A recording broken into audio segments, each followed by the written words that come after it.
Hi guys, welcome back to my channel London dreams. कैसे हो आप सब? आप देख सकते हो मैं यूजुअली आजकल जिस दिन धूप निकलती है उस दिन आके वीडियो बनाती हूँ। तो आज मैं पार्क में आई हूँ, धूप भी ले रही हूँ और साथ में वीडियो भी रिकॉर्ड कर रही हूँ। तो यूके में अब धूप दिखना स्टार्ट हो चुका है, समर स्टार्ट होने वाला है।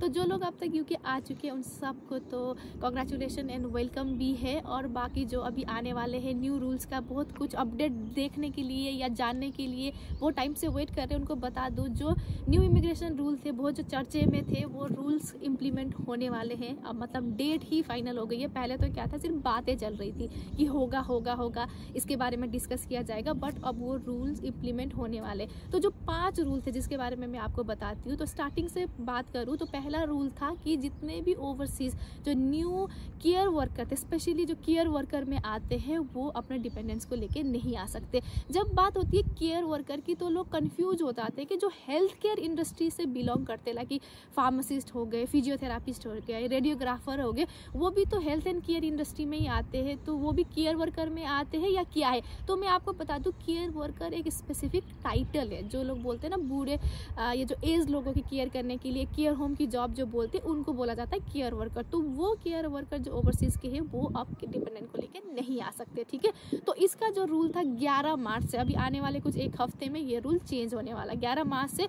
जितने भी लोग होंगे जो फाइलिंग करने वाले होंगे, अब वो उसको अलाउड नहीं किया जाएगा, ठीक है। तो ये पहला रूल। और जो दूसरा रूल था वो ये है कि जो सैलरी बढ़ने की बात हो रही है, सैलरी बढ़ने का मतलब स्पॉन्सरशिप का सैलरी की पहले एक रिक्वायरमेंट स्पॉन्सरशिप में ऐसा है कि आपका एक मिनिमम सैलरी रेंज होना ही पड़ेगा, जो कि पहले था 25,000 26,000, ठीक है।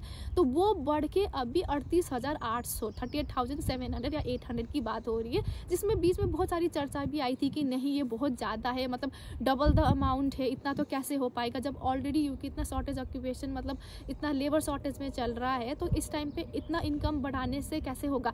बट इसके बारे में चाहे जितनी भी बात हुई, अब ये रूल इम्प्लीमेंट ही होने वाला है। 4 अप्रैल से ये भी इम्प्लीमेंट होने वाला है। आपकी जो सैलरी है वो 38,000 होना ही पड़ेगा जब आपको आपका स्पॉन्सरशिप वीज़ा लेना होगा, ठीक है। इसके बाद जो तीसरा रूल है वो ये है कि जितने भी पहले था shortage occupation list, shortage occupation list वो होते हैं जो यूके एक लिस्ट निकालता है जिसमें यूके में उन प्रोफाइल में शॉर्टेज हो रहा है, मतलब लोग ही नहीं मिले। जैसे अभी कुछ 3-4 शॉर्टेज ऑक्यूपेशन में ऐड हो गए थे, जैसे प्लास्टर हो गए, रिपेयरर हो गए, कारपेंटर हो गए, रूफर्स जो होते हैं वो लोग ऐड किए गए थे कि वो लोगों की कमी है यूके में, तो आप लोग आ जाओ। क्योंकि जो शॉर्टेज ऑक्यूपेशन लिस्ट में होते हैं उन लोगों को ईजी वीज़ा मिलता है, मतलब स्पॉन्सरशिप मिलने में ईजी हो जाता है। अगर आपकी सैलरी जो बोला गया था पहले 25,000, जो अभी 38,000 चाहिए, उतनी अगर ना भी हो, उससे थोड़ा सा कम हो और 80% जो चाहिए होता है उतना हो जाए, तो उसमें आपको स्पॉन्सरशिप मिल जाता है। तो वो जो रेंज था उसमें क्या किया गया है कि अब फिर से ये ट्रैक कर रहे हैं और इसमें रिड्यूस कर रहे हैं। जो पहले शॉर्टेज ऑक्यूपेशन लिस्ट में थे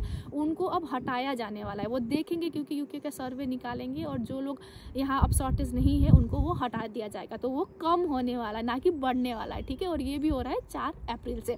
उसके बाद जो चौथा आपका रूल मैं बता दूं जो बहुत बड़ा है, वो ये है कि आपका PSW, क्योंकि PSW के जब ये रूल्स ही इमिग्रेशन को कम करने के लिए हो रहा है तो इमिग्रेशन बढ़ रहे हैं बिकॉज ऑफ PSW अभी इजीली 2 साल का वीज़ा मिल रहा है तो लोग बहुत आ रहे हैं। तो उसको नैरो डाउन करने की बहुत सारी चर्चा हो रही है। इसके रिलेटेड कोई स्पेसिफिक अभी डेट दिया नहीं गया है कि हाँ इस दिन से इम्प्लीमेंट होगा, ऐसा डेट नहीं है, बट ये रिव्यू में बहुत आ रहा है। जो इस वजह से इसका ये कहते हैं ना एक अजम्पशन हो रही है कि जो सितंबर इनटेक आने वाला है, जो 2024 का सितंबर इनटेक आएगा या फिर 2025 में ये रूल भी इम्प्लीमेंट हो जाएगी और PSW को भी कम करके जो 2 साल था शायद 1 साल किया जाएगा या 6 महीने किया जाएगा, ऐसा बहुत चर्चे में हो, बट इसका स्पेसिफिक कोई डेट अभी आया नहीं है। 5वां आपका फैमिली वीज़ा, जैसे ही डिपेंडेंट वीज़ा होता है वैसे ही पहले क्या था कि अगर आप ऑलरेडी यहाँ पे हो और उसमें आपका 18,000 सैलरी मंथली आपका ईयरली इनकम है तो आप अपने डिपेंडेंट को ला सकते थे। तो इस टाइम पे ऐसा हो गया है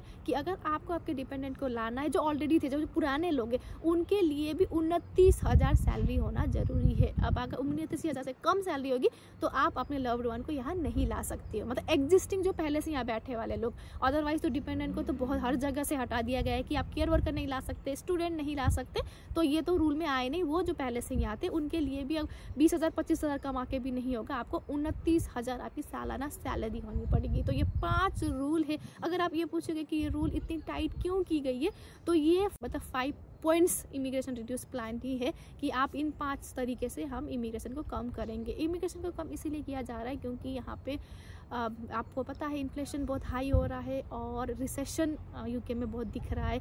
इतने सारे जॉब्स जो अभी मैं ट्रैक डाउन कर रही हूँ, मैं खुद ही रिक्रूटर है, आपको पता है, मैं देख रही हूँ एक जॉब पे कम से कम भी 200-300 application with in 7 hours 8 hours पे हो रहा है। इतने लोग अभी बेरोजगार होकर घूम रहे और हाई इतना एक्सपेंसेस जो है इतना हाई है यूके का कि मिनिमम एक 60,000 सालाना कमाने वाला इंसान भी यहाँ पे सर्वाइव करने पे मुश्किल हो रहा है एक्सपेंसेस हाई होने की वजह से यूके में। इसीलिए ये सब चीज़ इम्प्लीमेंट किया जा रहा है। ऑल्दो अगर आपको मैं बता दूं कि आप सोच रहे होंगे कि हम यूके आने का सोच रहे हैं और इतने सारा कुछ न्यूज़ आ रहा है तो हम अब क्या करें। देखो ये होता है कि आप वैसे पढ़ने के लिए आने वाले होते हो, आपको बहुत सारा फ़ी ऑलरेडी पे होता है और आप यहाँ आने के बाद फिर आप सोचती हो, सीखती हो, समझते हो। तो इसीलिए हर चीज़ का एक सिस्टमेटिक वो है। आप इन रूल की वजह से पैनिक मत होइए। जो आप पढ़ना आना चाहते हो, जो आपकी ड्रीम है, वो आप यहाँ के फुलफिल कर सकते हो। बस उसके लिए आपको थोड़ा सा पेशेंस और हार्डवर्क की रिक्वायरमेंट तो होती ही होती है। ठीक है, तो यही बताना था मुझे इस वीडियो में, जो मुझे इन्फॉर्मेशन देना था। बहुत लोग काफ़ी वेट करे जा रहे थे, बहुत पूछ भी रहे थे मुझे कि PSW के रिलेटेड क्या है